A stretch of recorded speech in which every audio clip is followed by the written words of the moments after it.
You're in exploratory phase right now? Is that what you're trying to say? I'm in an exploratory phase. Well, I've been talking to a lot of different people, and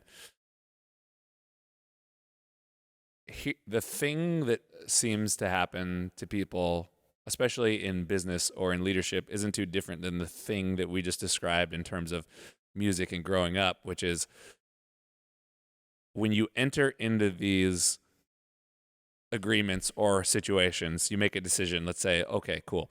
I'm going to open a business. I have a dream to do this thing or to create this entity that's going to have this effect on the world. Or, At least that's how we look at it. maybe I'm being too kind. Like a lot of people are like, I need to make money. I'm really good at this thing, so Yes. I'm going to do that. You are just speaking from a place of inspiration. I think a That's- lot of people are like, I could do this and I can make money. So what a lot of people that, I talk to these people who are like, okay, cool. Now I've created this thing. And this thing, instead of being a funnel for my creativity, it's actually a black hole for my creativity. So now I see the world in this weird binary code that's like ins and outs and labor models and schedules and money, which, if you have a business, money is important. It's not, you have to fuel the machine. You got to fuel the machine. It's not going to run itself.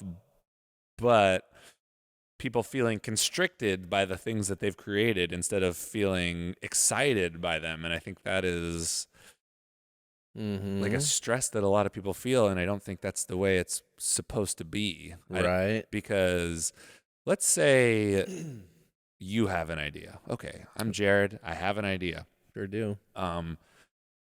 You can either do that idea, be like, how is this idea going to add to the thing that I have? Like, we have this thing called Cat and Cloud. How can I use this idea to make this thing better?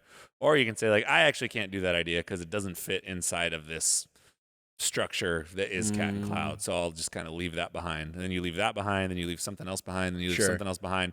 And then all of a sudden, you're just a guy who runs a business, but running that business has nothing to do with the things that you're really, really good at. I can definitely see how it can get there. I feel like I've never been comfortable or able to believe what you just said in the meaning I think it's very normal. That whole scenario is hyper normal. I've kind of been the person who's like, how can whatever we want to do integrate into this business? And I kind of live my ideas, whether they land or happen, that's to be seen in the future. But I kind of always try to work in the context of like, this is an idea or a dream I have. How can I work it in so that it works because of the business and vice versa? So that's kind of like maybe part of the dream I have for our business is how you can make those things come to life because of the business. And that is totally not, I don't think that's normal at all. And I also don't think it's fully happened, but parts of it have. It's not fully happened yet. But we were working towards stuff. I feel like at least for me, I think I'm entering a new phase in my life. Nice, dude. Get some music. Mark the territory. Whatever we've done before, has been pretty good. Mm-hmm. And now we have this. I don't know. We have this thing that exists, and I kind of have this feeling that like, okay, whatever got us here isn't going to get us there, and it's time for 2.0. Yeah. Because what we need to do is lean into our culture and then do whatever. It's time to, we've got the foundation, we've got the stores, we've got the partner program, we've got people where they need to be. Right. We got all this thing that's built, and I don't see that one-to-one input of doing more work and getting more reward out of it. I think it's time to shake up the magic 8-ball and kind of explore some of these things that are on our mind.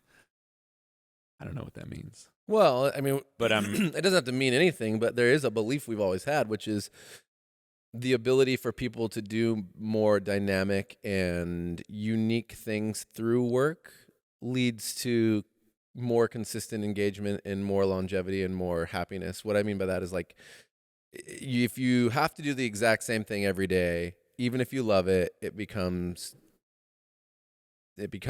what it becomes, which is just a little too monotonous. We're too interested in creative.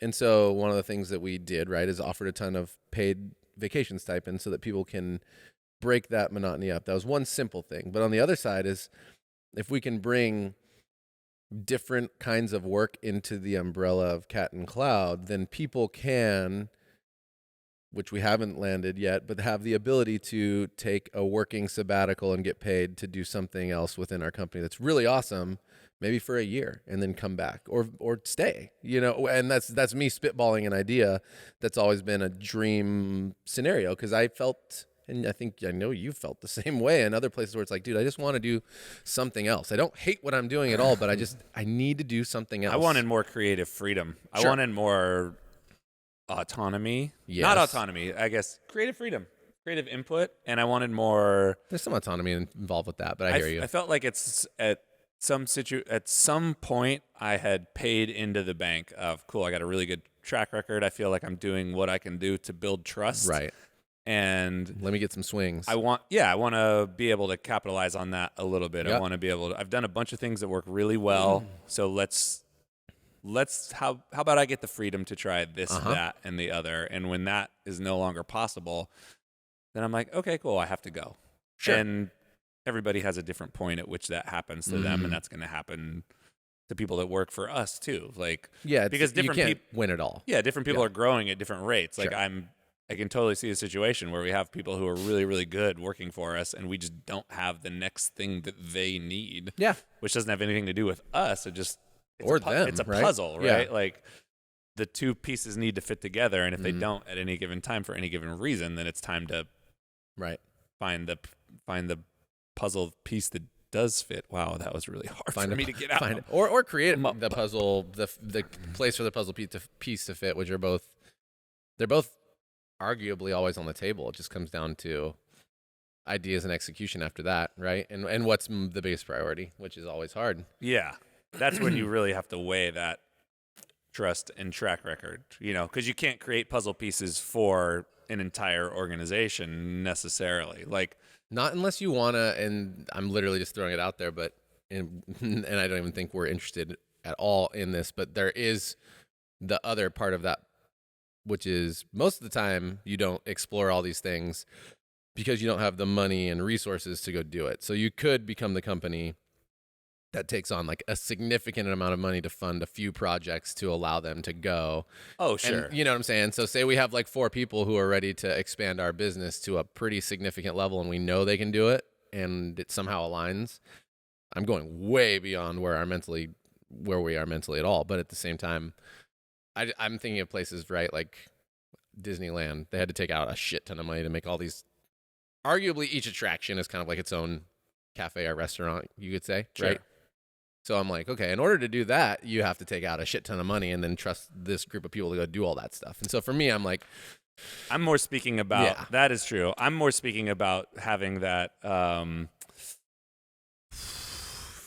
what is it? That emotional intelligence to realize what phase you're in and what you're capable of and what like you're ready to contribute. Me, or on the employee person? end. So we speak a lot about what's possible with employees, and I think people have so much potential. But are they actually ready? Are they actually ready, and have they actually earned it? Because I could see someone listening to what we say and being like, yeah, dude, I'm ready. I need this, that, and the other because I've been kicking ass. Yeah, we've seen that before. When you actually really haven't. Yeah, we've seen a lot of like, this is awesome. I can't believe how much you're telling me this is going to be so good. And then they're like, I don't like doing this at all. I'm like, well, then why'd you do it? Right. And it's just, there's a burden on you too. Oh yeah. Gotta watch to yourself. earn what you're able to get. Mm-hmm. Not everyone's there yet, and that takes time. Right. No, that is absolutely true. And that is, I think when you're semi-young, especially when you don't know what you want to do and you haven't walked through what it's like to actually have to see something through that's really, really hard, that can come back and bite you in the ass pretty hard. You'll be like, oh yeah, dude, I cannot wait to take on whatever, say it's partner program. I can't wait to take on the partner program. And you get on, you're like, oh man, I thought I was just going to be like traveling and doing trainings and like connecting with everybody. And it's like, nah, dude, you're emailing and you're on the phone a lot and you're projecting and you're forecasting along with the green team and working with the roastery. And you're doing a lot of amazing connective back-end work that actually makes it run. And then those are the fun bonus things that everybody gets to see because everybody posts that shit on Instagram. But the job isn't that. And you signed up for it thinking you're going to kill it. You actually hate doing most of the stuff that it requires to do a good job. Yeah, and That's the having part. that awareness to be okay, I've earned something, or I feel like I've earned something. I want to do this, and being able to look at it and be like, what is the real value in this thing that I want to do? Do I want to do it just because I want to do it and I feel like I've earned it, or is it actually going to give back and contribute to something in a bigger way? Yeah. And that's a question that a lot of people have a hard time, it seems like, asking. It's also kind of hard to answer. Like I'm thinking back, right? Like when I decided to go help start Verve and leave Chico, go to a place where I have no friends, it felt like it was the right thing to do, and I went with my gut. And then at the same time, I'm like, I guess there was a lot of belief that I could contribute to something, like you said, and to make something matter. At the same time, I didn't expect to get over here and work for basically 3 months without a day off. At the same time, again, though, seeing that through, no matter how hard it was and tiring it was, it's also probably like it was a pretty amazing lesson. Be like, okay, is this what it takes? This is what it takes to make it sometimes. And then I just kind of had enough resilience and like, I don't know, naivete to like see it through and not overly judge what was imperfect, Yeah, for lack that's of a a better different term. situation than creating something on your own. You know what I Yeah. mean? There, you're along for the ride on something in a very big way. Like you're Mm-hmm. undoubtedly contributing to it. I'm more thinking in the context of, let's say I work somewhere. Let's say I work here and I'm bringing a project to the table. It's like, hey, I want to do this project because I've been working here for 4 years and I've been kind of kicking ass. And then this is the thing I want to do. And being able to see, what does this really have to do with anything else? Separating that I just want to do this vibe versus this is going to contribute to something that's important to us vibe. I think what I learned though, what I was getting at is that I didn't have to be in charge of it, so I had enough space to not feel stressed by it. But I got to see exactly what it took. So I got to learn a little bit of that. Yeah. Seeing like, okay, I heard him talk. I heard all the conversations for the most part about what was right, what was wrong. We were all figuring it out together. Like, so that there was that part where I'm like, okay, these are all the details that are being talked about. So I was learning a lot in that context. That's kind of where I was going, where that learning was invaluable, but at the same time, I would not have been ready to start my own company. But I got to watch and learn, and it was really weird. And most people probably wouldn't have committed, I don't think, to working that much without rest. Like I had a lot of belief. I just don't think so. Like it was genuinely 3 months with like one day off, and that was a lot. Like you look back and you're like, damn, dude, that was. I mean, then that's what we did. Yeah. But we only had to do it because of sort of our learning and our ability to have three of us helping and an amazing team. It was only like a month before we had a full. Actually, maybe not even. Maybe like 3 weeks before we took one day off. Maybe it was a month. We took one day. I remember that first day off. But all that to say, That's different though. you're totally right. Like you Doing have it to yourself and expecting someone else to do it exactly.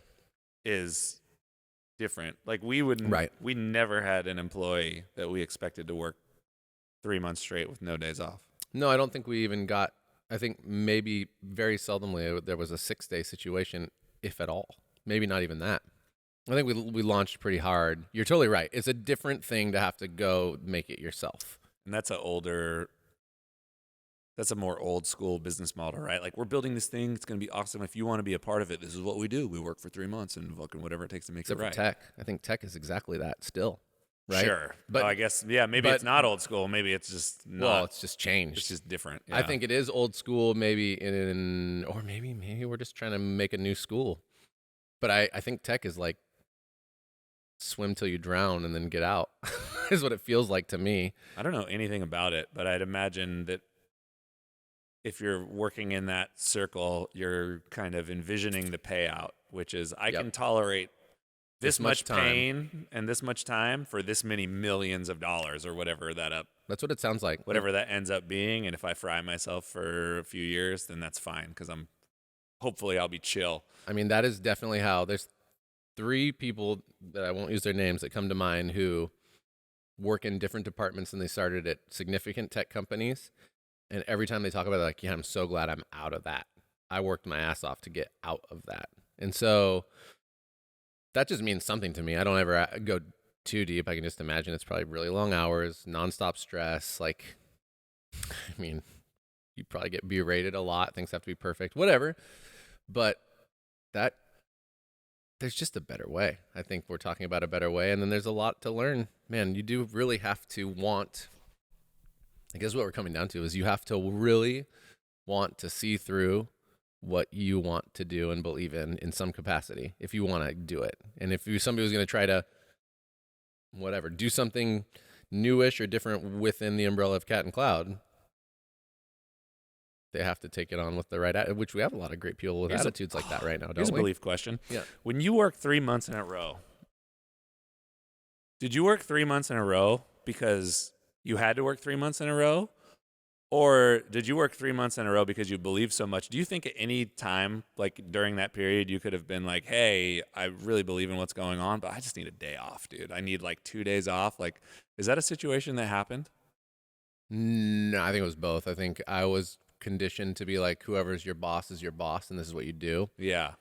I very much also believed, though, that I was going to contribute to making like one of the best, if not the best, companies in the world. But I mean, I burned out. I had a migraine at the second ever CrossFit Games. You came to visit. Yep, I remember. You, Brent Fortune, Drew. Scott. Who? Was Flex there? Well, yeah, he was. Wait, yeah. Was he working? Yeah, I'll tell the whole thing. But Okay, go. Who was the other one? Was it just you three? Me and Drew. Oh, Ryan Brown too. Was Ryan there? I think so, because I think we went to. I think later on in that day we went to like the Crow's Nest for a drink, dude. But for maybe not Ryan Brown, but for sure. I for sure remember Brent, Drew. I remember Drew, being out at you. Aromas. It might have just been Brent, you, Drew. I don't think Ryan was there. He might have been. Sorry, Ryan, if you were there. Well, either way, and by the way, Scott Flex, you're my dude now. Love you for real, but then could not stand you. You're a completely different person. Scott Flex is a baller now and a genuinely amazing person. But at the time, we brought him on to be in charge of stuff, wholesale, and I wasn't down. I had said it from the very beginning. I wasn't down. And then we landed this CrossFit, which at the time I had no idea what it was. CrossFit because it Games. wasn't much. That's no, the thing. it was the second year of the this CrossFit was Games ever. 2008 or something. Yeah, 2008, Something maybe like that? 2009, but I think 2008, whatever, right around then. And I have a migraine, partially from stress of all those days of work. And anyway, we're out there at the thing. Nobody wants our coffee. It's 105 degrees, and we only have hot stuff. Because it was that lever machine, Mhm. which was basically either only espresso or Americanos, Yeah. steamy things. And nobody really knew who we were. The space looked cool. Like we had our spot set up. It looked nice. And then I just felt really inauthentic there because I had this young salesperson who was just like spouting off sales talk and kind of peacocking, which is what young people do. Doesn't do that anymore. Way more genuine and amazing. But like, I'm feeling uncomfortable. Nobody is coming to this thing, and I have this terrible migraine. I'm like, I worked like 3 months without a day off. And in that moment, I was like, I think I could be a firefighter and at least get days off. And there was that moment where I was like almost ready to quit coffee altogether. Yeah, I remember when we were done. on the beach on the west side across from where Colby used to live. Uh-huh. And I don't know if that was that same weekend. It might have been. Probably was. Or another one when I came up and you were like, dude, I don't know. I'm thinking of doing this firefighter thing. Like, I don't know if it's worth it. Like, I can't hang. No, I mean, I was ragged. I like totally was ragged, and it was just a hard time for sure. And it's just because that adds up, and you're going after it, and you're like, I don't know, like, so it did get to that level.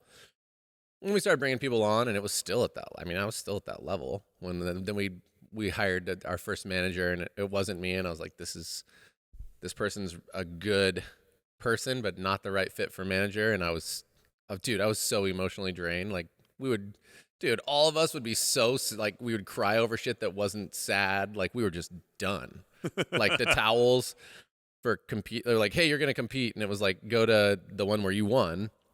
I was like, I have 3 days to practice. I'm gonna go compete, and like man, everything was like so on the line, and I didn't do it right, and then I washed my towels, and I got yelled at because lint got on them in the dishwasher or in the washing machine, and I was getting yelled at, and I was just trying to compete. I was like, I for sure remember getting just ripped on for like not having my shit together, and I'm like, I'm 25 years old, like I don't know what's going on. There's one version of that's your belief in this thing. There's one part of it that is a broken workplace culture, which is like you do what your boss tells you no matter what, because that's just how work works, and that's what our parents told us to do, and that's how you get fired ahead. and you're gone, right? Like, and like if I don't, I'm just replaceable. So I don't want to fucking do that because I don't really have a place to live. I'm already sleeping on a couch.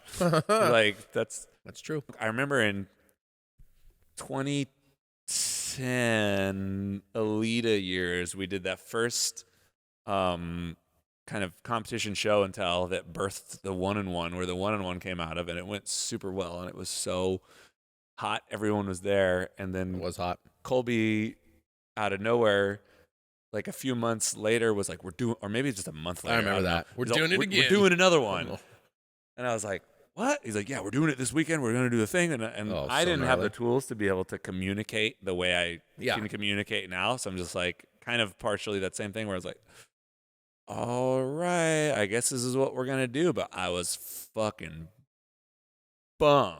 Did the thing. It wasn't even that hot because nobody who was involved in it was like backing it, you know? And it was just like it was just not the right timing. Yeah. It wasn't the right time. Yeah. It was just like, that worked super good. Let's do it again and bring a bunch of energy to the place. And it's like, yeah. Yeah, it's not the right feel. You just can't do it again. He didn't understand. Like, some things are just a moment, and that was a moment. You can't just copy and paste the moment. Yeah. Like, the moment was there. Exactly. So I remember being next. The 1-in-1 was created. The 1-in-1 was created. You can't create it again. It's a fucking moment, bro. We're doing made a video already. We were in the roastery next door from 41st, and I was throwing shit and like kicking shit and like borderline breaking stuff, like slamming dish tubs around, and he was in there, and he's all. That was one of the first times I remember I was like shooting super straight with my bosses in a negative way. Yeah. He's like, what's going on? I was like, dude, I'm fucking pissed. He's all, why? I was like, this fucking sucks. He's all, what do you mean? I'm like, nobody wants to do this. He's all, what do you mean? I'm like, dude, we did this like a month ago. It was awesome. Now we have to do it again. Nobody gave us any heads up. Nobody told us why. Nobody asked us if we wanted to do it. It's like our performances, and like nobody structured it well. Like it was just, it just feels lame. Like nobody's excited to do it, and it feels super forced, and everybody's fucking bummed, dude. And I'm pissed. Like, this isn't why I came here. This is stupid. And he was like, well, dude, like nobody told me. Yeah. And I was like, that's a good point. I was like, okay, that's fair. Like, that's actually fair. Like, I could have communicated, like, when the thing got scheduled, like, come to him and be like, hey, dude, like, it just doesn't feel right. It's not the right time. We didn't have that open communication. I didn't feel that comfortable doing that right then. So I threw a temper tantrum instead, and that was how I expressed myself. But that worked in those scenarios, though, for the most part. Because I think other people got things that they wanted and needed because they were able to be direct and straight up, just be like, this is what I need and this is what I do. And I never felt comfortable doing that there for, probably until like the 6th year, you know? But that's kind of what happens when you start.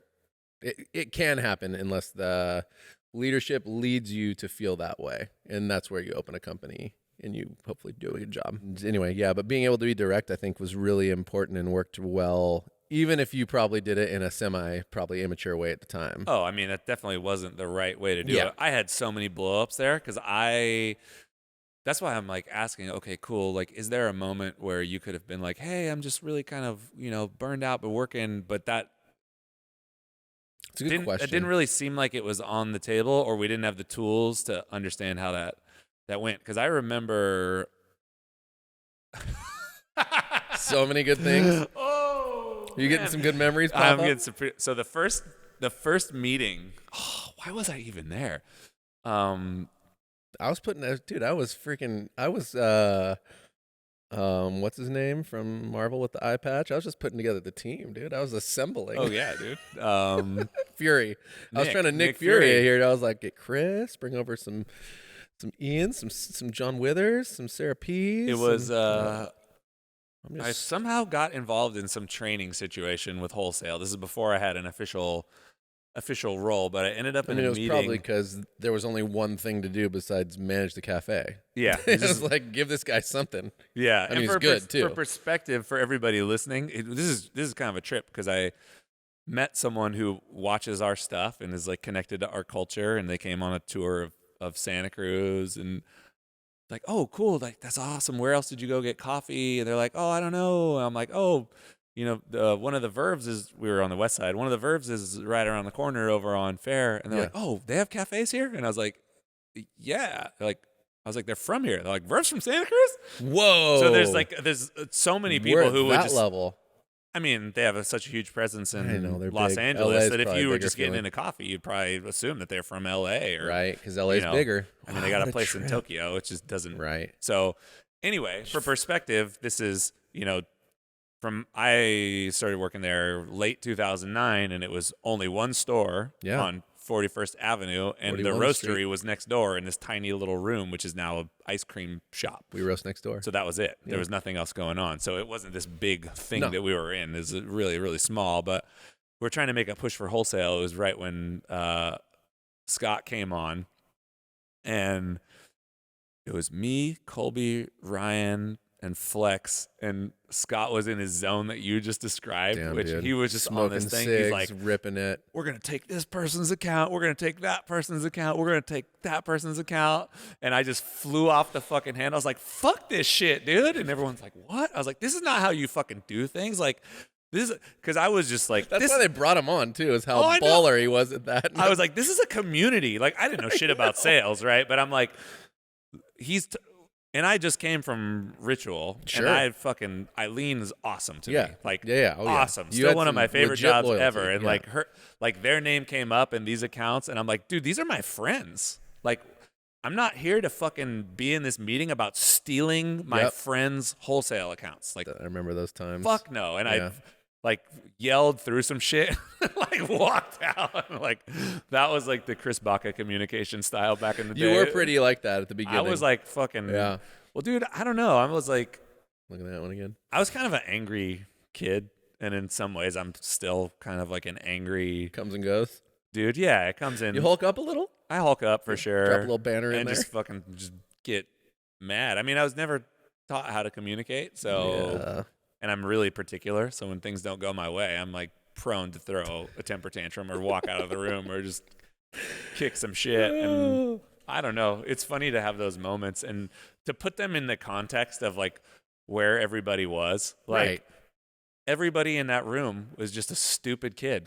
Like Colby and Ryan were barely older than us with barely more experience. They were less probably younger is- than we are now. Oh, for sure. Not probably. They were They're younger not than we that are much now. older than us. Yeah. And probably less experience in some ways. Like Oh, sure, for like sure. we had more experience than them in the context of the coffee industry, even though they're the bosses. Like Ryan had some experience. for yeah, sure. not Ryan, but Colby for sure. Colby was pretty green, and then in like the new, it was just weird. It's like okay, there's like a bunch of dudes in their mid 20s like throwing fits Trying to and act trying like to we take know what over we're the doing. world, and we're like in charge of shit. I'm like, oh my god, dude, what a train wreck! It's fucking awesome. It's Miracle so that whole cool. place worked, to be honest. It's awesome. I mean, It's really good. Not a miracle, actually, No, at all. There was a it's- lot of really great intention and a lot of good inspiration and a lot of. It was It makes such sense. a coming of age sort of time for a lot of things, including the coffee industry. Like it was all happening. yeah, it's fucking hilarious. Like Yeah. out of all the things that I think they're ridiculous at doing, one of the I mean, you're a big part of the reason why I went there. Like I never would have worked there if you weren't there. Sure. That's like 100%. But on the other There was good to inspiration. sprinkle for that, like they started something and they had an intention. Absolutely. And they were hungry to do it, and I respected that. To where it's like, okay, you're not just here to play business owner or for funsies. You're like trying to do something. So There was like a clear enough picture to I get grab, that, yeah. right? So there was not ever a clear enough vision that you could tell it to anybody, but there was a clear enough picture for those of us who were there at the very beginning of like what we wanted to do. And it wasn't big enough for you and I at the end, but at the beginning it seemed like it could be huge, and I totally believed and was able, I was like, I can see how we can make this happen. This is a no-brainer to me. And I mean, I probably that's maybe where my biggest contribution was the ability to get other people to believe in it, but also even like maybe help Colby and Ryan at the time see that like it's gonna be okay when they were like stressing out. I remember having to repull like 20 shots that are like the exact same because it didn't look right for Matt Williams, who is now like the head roaster for G and B Go Get 'Em. And we brought him on, and it was like this whole thing of like, I have to serve him this perfect shot. And I'm like, bro, you're making me just throw coffee out because you're just nervous. This is going to, like there was a lot of that. And at the time, he's literally just like a home He's espresso like guy.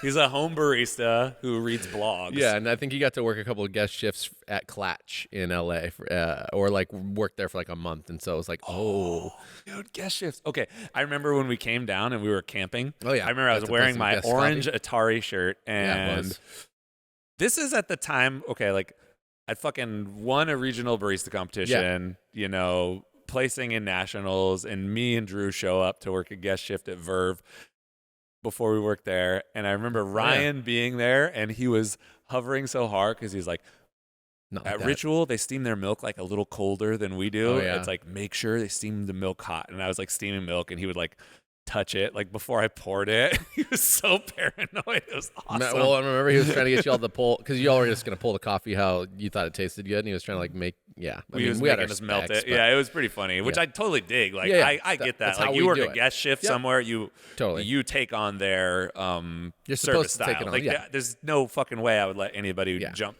And that's why we don't really do guest shifts, because it's like you earn your place behind that counter. But that was like a different world back then. It was like, but that was pretty fun. But that's part of the reason I was like, okay, these guys they actually give a shit. It's not just like random, you know? There was a lot of intention. As funny as that was, like I can totally respect having an idea for how you want to see shit go. Right. Like there could have been a lot of positivity actually if some people from the world came and helped with like the confidence and the clarity of the message and the mission and the plan. It could have actually, I think, gone, which it doesn't really matter, but you like look at that and it's right. It's like, yeah, there was a lot of specific particulars that kind of got left because of the tension, I think, on the table. And I think there's so much cool learning there. I'm just thinking back, like, I don't think I would have felt comfortable asking for time because I came from such a scarcity mindset anyway, that it was like the amount of money in tips and whatever, even though it didn't go the same distance in Santa Cruz as it did in Chico, was like more than I ever made. I was like, well, if I'm ever going to make anything of myself, this is the only way, because I don't have a college idea. I know that I can do this. Like, I have to do this or else I'm going to, it's kind of what we said at the beginning of this thing. It's like, when we started our business, what are you going to do otherwise? And that's where I was at. Now I'm like, if this business failed, I honestly think that I could go crush it. And I don't know if I'd love it, which is a thing that I think about all the time. I'm like, I could probably go work for Disney and make something, be an Imagineer of some capacity. Or I could probably go work somewhere that I believed in and make something happen for them that was special. But I don't want to at all. Yeah. But that is definitely the difference. Is I had no confidence, nobody believing in me really. They would say you're the golden child, but they'd also, like, without realizing it, like, crush me over and over again emotionally, and I had a lot of shame for my life. So it was like, it's weird. I had the same. I had to do it. The scarcity mindset is like a real thing. I remember when I got the job at Ritual, Eileen gave me the job, and she's like, "When can you start?" And I was like, "I can start tomorrow." Right. It's classic. And whenever you need. She was whatever like, you need. She was like, "Do you need any more time?" And I didn't know her. Right. Like, this is all new to me. This is like my dream job. And she's like, "Do you need it? Like, when are you gonna be here?" I was like, "Well, I'm gonna move my stuff on like whatever." It was like a Tuesday or something. And she's like, I was like, "I'll start on Wednesday." She's like, "You want to spend like take a week or whatever?" And my mind in that moment was like, if I say yes, that I'm going to take a week, that could mean that I might not get the job, or it could mean that it seems like I'm not as excited to have the job as someone else could be. And then I'm going to be a bad employee. And then, I'm going to start on Wednesday for sure. And that was the fucking worst, because I went home. Right. Jenny and I were like splitting up at the time. So it was like, I went home, I packed up all my shit in my red 240 SX. I had a bike in there that was my dad's that I hadn't rode for like forever. Right. And I drove to San Francisco to sleep on my friend Tim's couch that night. I got all my shit settled in and unpacked at maybe fucking 1 a.m. and then I had to ride this super heavy, gnarly ass janky bike to open with Tooker at like 5:30, and I Right. was fucking just roasted. Roasted. I showed up and I was just like completely excited to be there and also Sure. super fried. And Yeah. he's like, okay, cool. Like, first things first, like you set up the pastry case. So this is more pastries than I've ever seen in my life. Sure. Because they're busy as fuck and I'm from Modesto. So I'm like putting out the pastries and I'm just like so focused on doing it perfect. And I'm so tired and I'm just not saying anything. And like 10 minutes go by and he looks over at me. He's like, so it's pretty cool to talk to you. I was like, dude, I don't know what to do. I was like, I feel like such an imposter here right now. Like, I feel like such a loser. Like, It's good to be here. I'm so tired. I can't even believe I got this job. Like, I'm just trying to not get My fired life at this falling point. apart Like, and it's coming just together. like- I think maybe. I hope. I'm getting a divorce and my life sucks and this Man, is so what a stupid. time. And like, thank you for this opportunity. And it wasn't until I saw so many other people come through and started being comfortable. It's like, oh, I totally could have just been like, yeah, I'm going to take a couple weeks and get used to the city or whatever. Right. And it wouldn't have made me seem like a lazy, like uninterested piece people- of shit employee. It's, People wouldn't have thought of you how you thought people thought yeah, of you. but I was just in that same mindset to where it's like, dude, if you don't do this, you're just a sack of shit. It's weird, dude. It is fucking weird.